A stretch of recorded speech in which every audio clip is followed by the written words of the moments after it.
Assalamualaikum warahmatullahi wabarakatuh. Anak-anak ibu yang soleh dan soleha, hari ini kita ketemu kembali dalam tema 3G, subtema 1 pembelajaran 1, 2, dan 3. Oke, kita masuk pembelajaran pertama. Teknologi pangan menghasilkan berbagai macam makanan dan minuman untuk dinikmati. Dulu, orang hanya bisa menikmati susu sapi berupa susu cair. Namun, kini banyak produk olahan susu yang dapat dinikmati, seperti yogurt. Kemudian, teknologi pangan. Dalam kehidupan, manusia memiliki kebutuhan dasar berupa pangan, sandang, dan papan. Kebutuhan pangan merupakan kebutuhan akan makanan, sedangkan kebutuhan sandang dan papan merupakan kebutuhan akan pakaian dan rumah.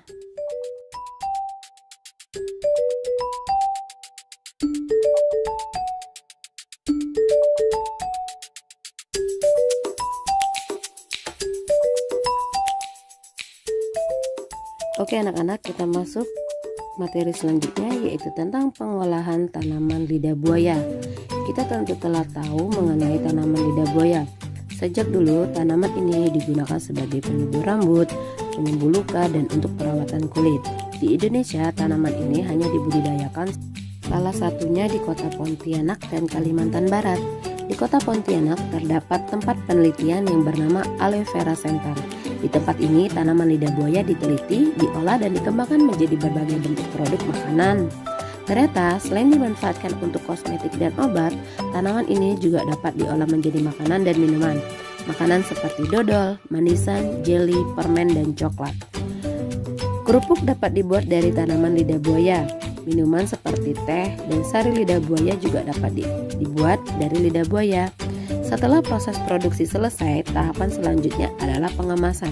Pengemasan harus dilakukan sebaik mungkin agar udara tidak masuk hingga makanan dan minuman menjadi tahan lama. Bentuk kemasan juga harus menarik agar konsumen menyukainya.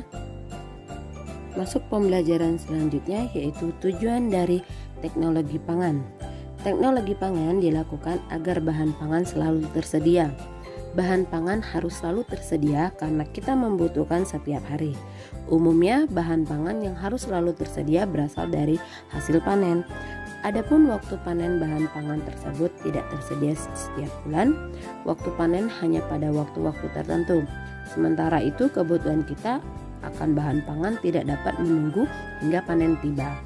Dengan teknologi pangan, kita dapat memperoleh makanan dan minuman baru. Sebagai contoh, buah kelapa yang tidak hanya menghasilkan santan, buah kelapa dapat diolah menjadi berbagai makanan dan minuman.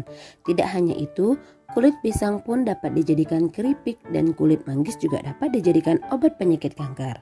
Cara pengemasan dan pengawetan memudahkan kita untuk menjual makanan ke seluruh dunia. Seperti saat ini, produk olahan ikan bangsa Indonesia dapat diekspor ke negara-negara di benua Eropa. Untuk itu, dikembangkan teknik pengemasan yang aman, salah satunya adalah pengemasan kedap udara yang dapat membuat bahan makanan menjadi tahan lama. Oke, kita masuk pembelajaran terakhir, yaitu teknologi pangan dan kehidupan nelayan. Teknologi produksi pangan hasil laut Indonesia harus terus dikembangkan. Teknologi tersebut sangat bermanfaat bagi pengelola tangkapan hasil laut Indonesia yang melimpah. Dengan teknologi yang tepat, hasil laut tersebut dapat dieksplor ke seluruh penjuru dunia. Hal ini tentu mengembirakan karena kita di setiap tahun eksplor hasil laut Indonesia terus mengalami peningkatan. Oke, kita nyanyi lagu Nenek Moyangku.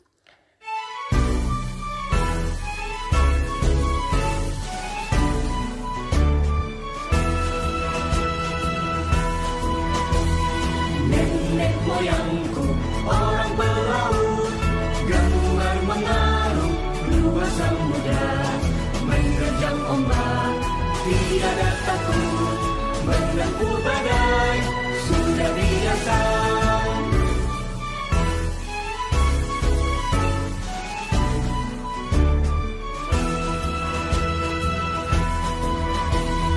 Angin bertiup, layar berkembang, ombak berdebur di tepi pantai. Pemuda berani bangkit sekarang, ke laut kita beramai-ramai.